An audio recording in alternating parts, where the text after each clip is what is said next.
Ciidamada enforcement-ka ee dowladda countiga Mandera ayaa galabta howlgal qorsheysan ka fuliyay xaafadaha magaalada Mandera si looga hortago falalka khamriga iyo daroogada.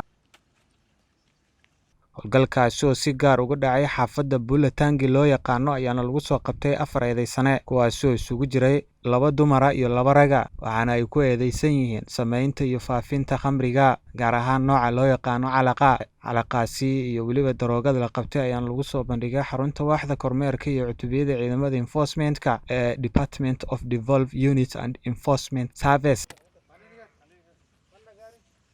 waxaana goobta ku sugnaa agaasimaha waaxda Xuseen Cabdulaahi iyo saraakiil kale oo hogaaminaya howlgalkaasi. Agaasimaha waxa uu sheegay in howlgalladan la ballaariyay si gebi ahaanba looga ciribtiro waxyaabaha wax u dhimaya ammaanka iyo caafimaadka bulshada. Sidoo kale agaasimaha ayaa mar kale baaq u diray shacabka, waxa uuna sheegay in ay la shaqeeyaan ciidamada ayna soo sheegaan cid kasta oo ku lug leh khamriga daroogada. Waxa uuna carabka ku adkeeyey in tani ay sanayaan markii ugu horeysay ee tallaabo noocan ciidamada ay qaadaan. Ugu dambeyn, eedeysanayaasha iyo waxyaabihii la qabtay ee daroogada ayaa loo gudbiyey saldhigga booliska Mandera si sharciga loola tiigsado. Shacabka magaalada Mandera ayaana si weyn u ammaanay shaqada wanaagsan ay qabteen ciidamada enforcement-ka, ayagoona sheegay in ay wax ka tari doonto xasiloonida iyo badqabka bulshada.